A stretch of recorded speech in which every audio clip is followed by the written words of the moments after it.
They go into the ground. What's under the ground? But how are you ever going to find that out? So these researchers took a very liquid form of concrete, and they went to the entry points into the termite mound. No termites there. No termites were hurt in the production of this experiment. And they began to pipe this concrete into the termite mound. 10 tons of concrete went into the mound. And they waited for it to set, and then they began to excavate,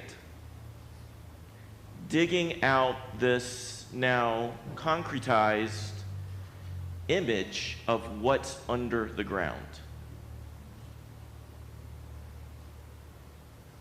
Weeks of digging, first by hand and then earth movers coming in to move larger quantities of earth, excavating whatever this network of a termite colony might be. And when they finally had the thing dug out, they were in the ground, below their own head levels, in this enormous network of concrete tubes and repositories and garbage disposal areas and nests, this enormous network of roads and channels and chambers spreading out under the ground in far greater circle than what we could see on the surface. To look at this thing, when I saw an image of it, I thought, that looks like Los Angeles. And that should make us take a step back. Who are these creatures like us who build roads and cities, vast, sprawling networks that boggle the mind? Why are we so like them? Who are we? Who are we on this planet? When E.O. Wilson was a little boy growing up in Mobile, Alabama on the Gulf Coast, we've got a few folks from Alabama around here. He later became a very he's an internationally famous scientist and Harvard professor. He said, sometimes people think that I'm a Harvard professor from Alabama, but that's not right. I'm an Alabama that just found work up north. When E.O. Wilson was a little boy, he loved to go out into the pine forests and the inlets all around Mobile. Spend hours just wandering, being out in the world.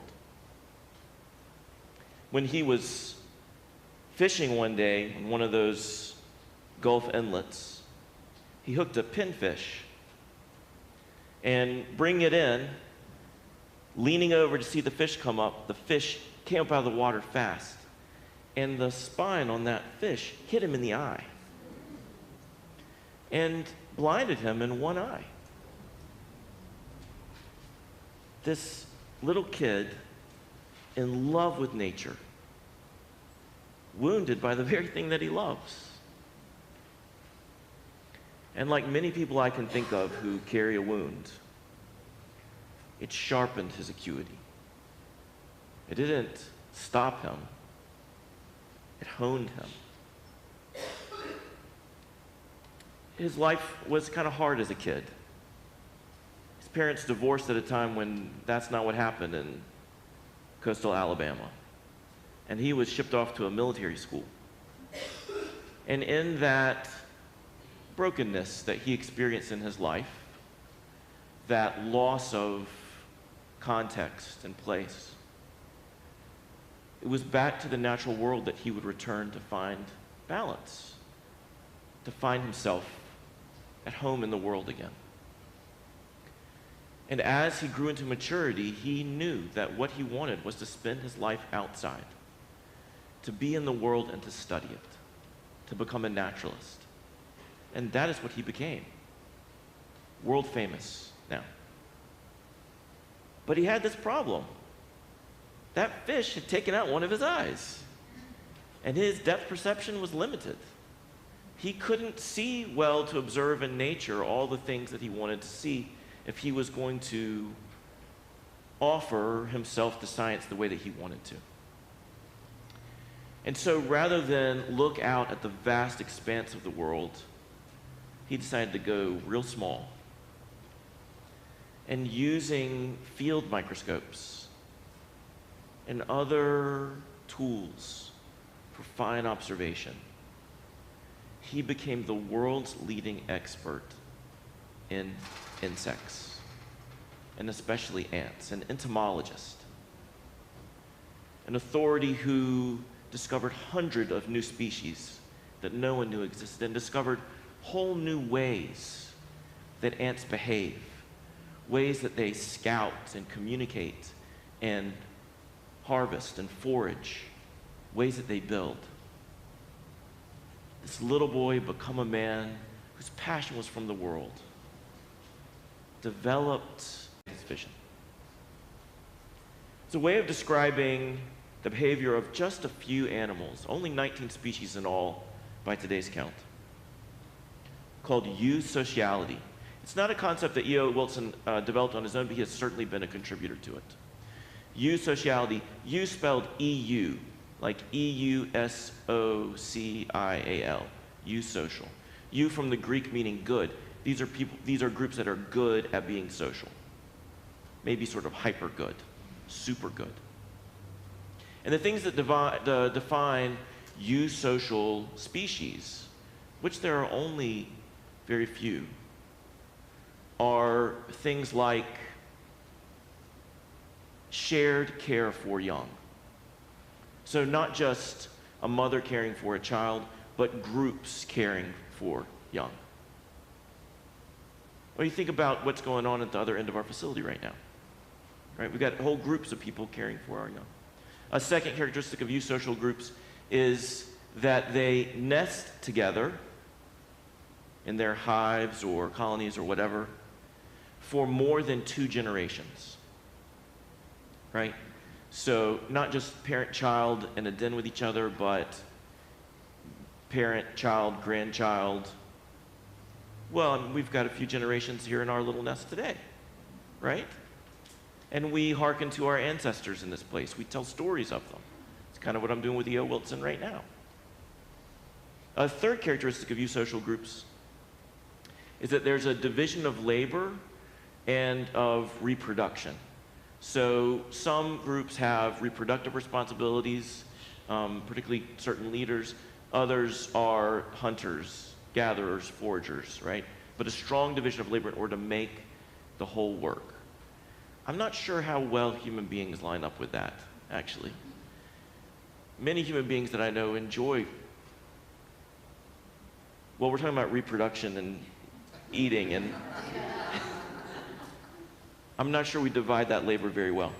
But as E.O. Wilson studied ants and termites, bees, these eusocial groups, he perceived there was a lot about human beings that seemed quite similar.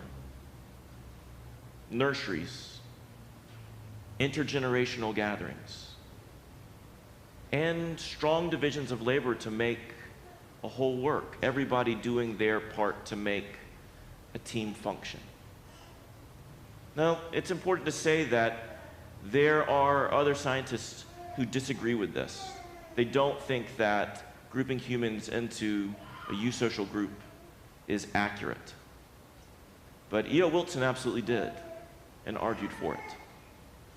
And beyond this definition of 3 characteristics that I've just offered you that I'm amazed I could remember, I think there was something else he was seeing that's a little bit outside the definition, kind of a causal effect of this definition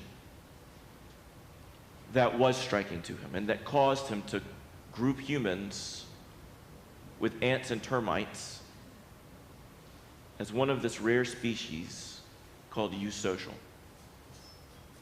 And it's this.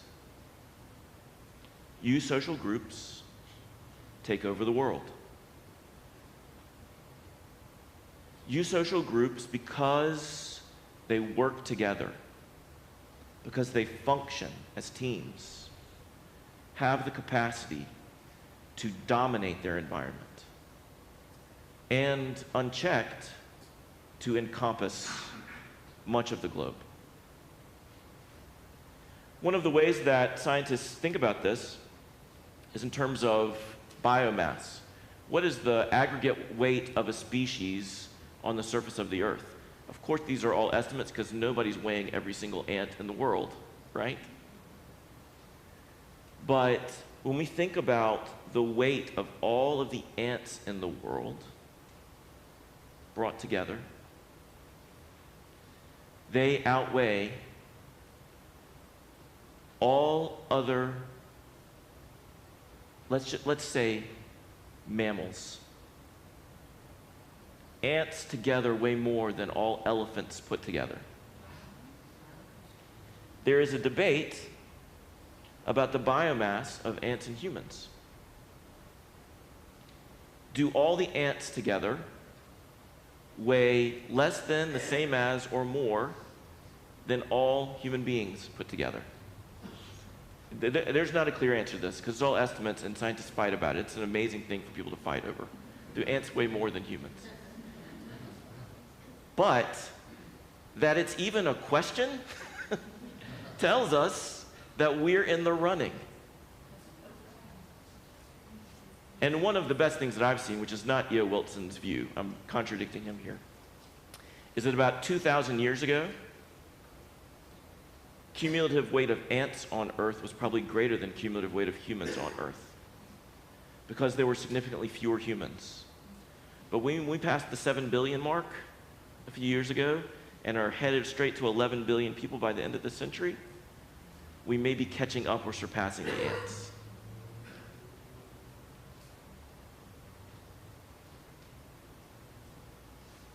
Ants became eusocial about 150 million years ago. And through their cooperation, their teamwork, they began to cover the Earth. I was talking to somebody today. I was chopping some wood in my backyard, and some of it had been sitting on the ground for too long, gotten a little rotten. And when I split the logs open, I don't want to know how much they all weigh together. There are only 4 people in my house. But that ability to take over the world, that dominance, and our ability to organize ourselves into these vast networks is an eerie similarity that we share with our siblings in the insect kingdom. And as E.O. Wilson thought about this and named and illustrated this comparison and dealt with all of the pushback and argumentation and fighting that happens in academia around these things, all the reputations that are at stake and all the papers that are going to be outdated as soon as another one's published, he started to think about something more, and his vision opened further. This man whose reputation was made by looking at ants, looking now at the spread of ants and people across space and time, thought further and asked himself, what is it that allowed us to thrive in this way? And what is the consequence if we thrive ourselves to total domination of the earth? The idea is just this. We are a part of nature. We don't come from nowhere.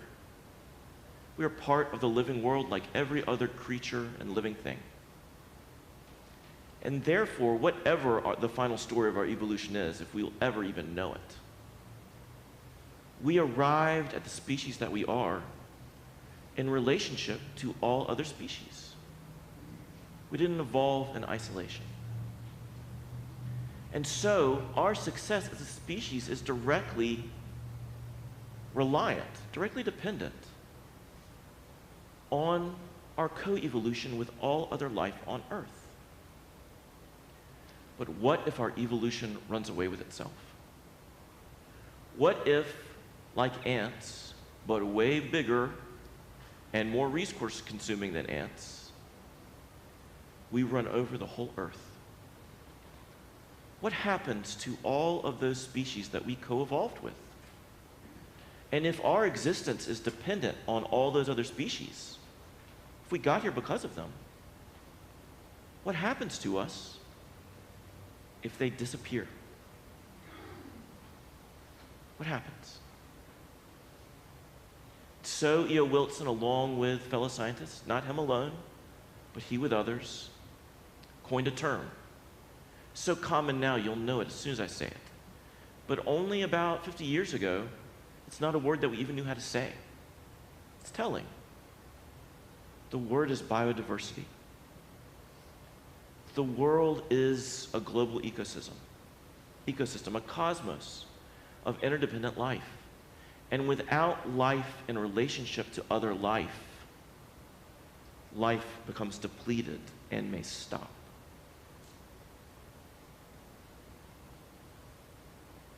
Think of this man who loved the world so much as a kid that he lost sight in one eye. And he loved the world so much, even without the use of one eye, that he chose a discipline that would allow him to engage the world in its finitude, in its smallness. And that love of even the smallest parts of the world led him to an expansive vision of evolution through space and time, asking, who are we in this world and how should we live?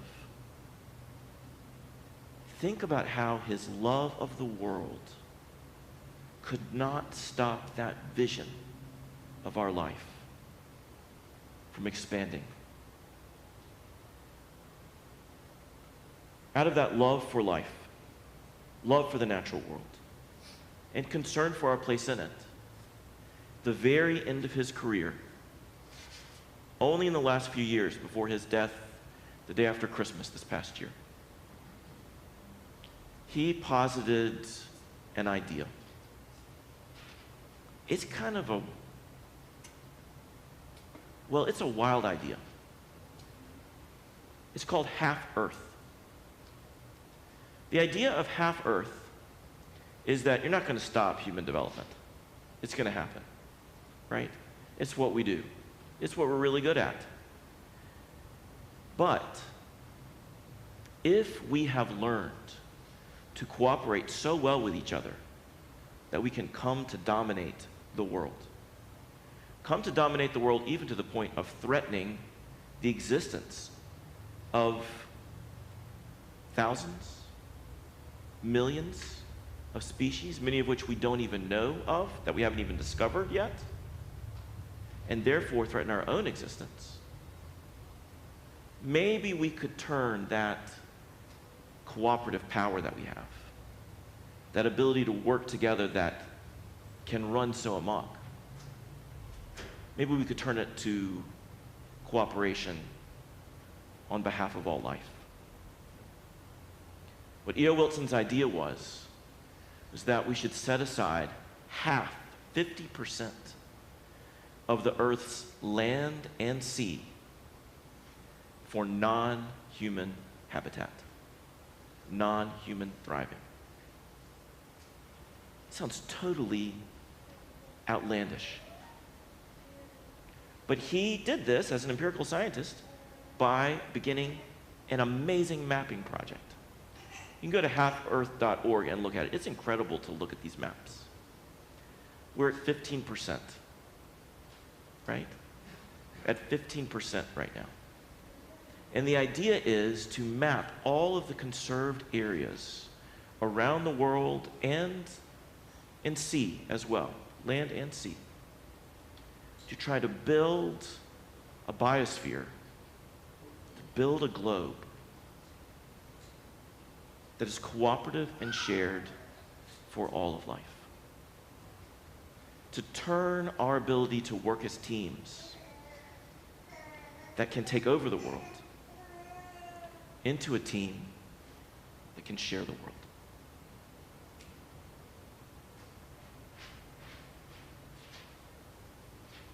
E.O. Wilson said, there's a moral responsibility here to life. But there's something much more than that as well.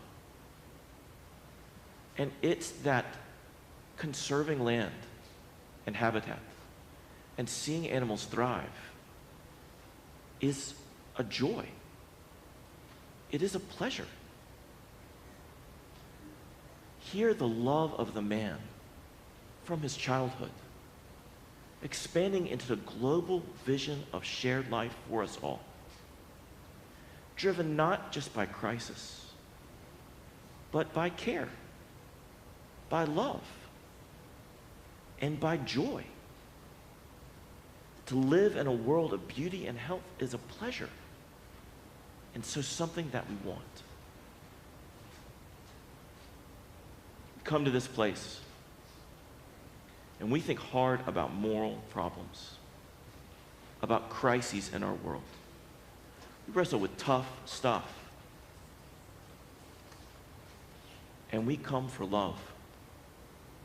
Because gathering in an intergenerational nest where we care for our young does something for us, gives us joy to face the responsibility. Imagine like E.O. Wilson. If we gathered as a team to offer a vision of the world as big as his. A vision driven by wanting the world to live out of moral responsibility. And the pleasure just to be in it.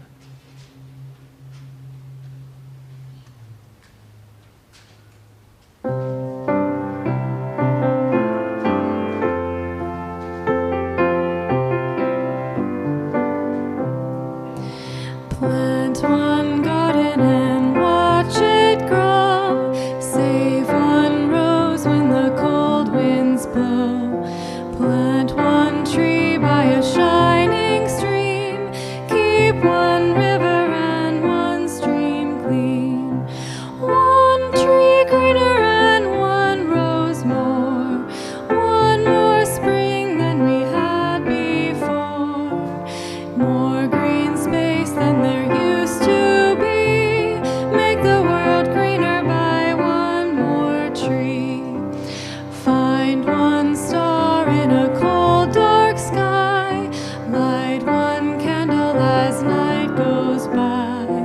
One clear truth drives the dark away. One sun rising brings one more day. One star shining and one truth more. One more light than we had before. Keep one flame through a long dark night. Make the world brighter by one more light. One more dream as we march along. One more vision and one more song.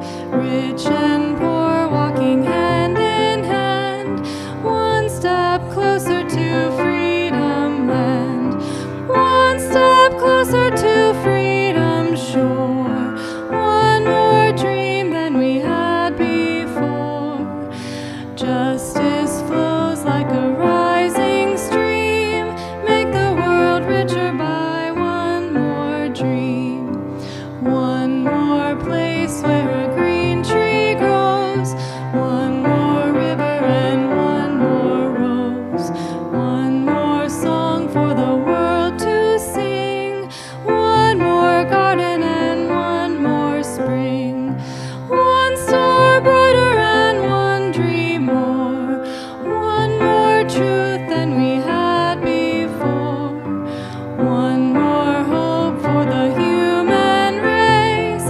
Make the world better in one more place.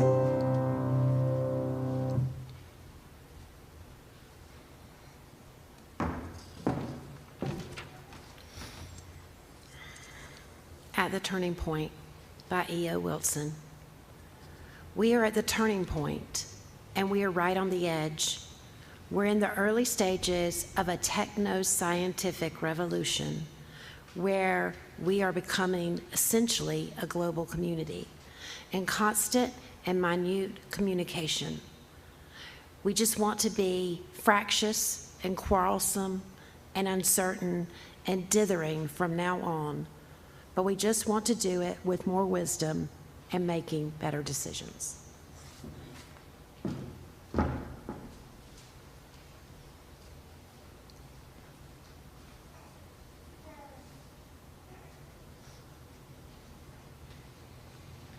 Teamwork is hard. It is fractious and dithering. But it can do a lot of good. So we're going to practice. I want to invite Susan Prestipino to come forward again. Susan's going to lead us in our closing song by signing. I want to invite you to stand up and follow the leader. We keep learning together to make this a better world for us all.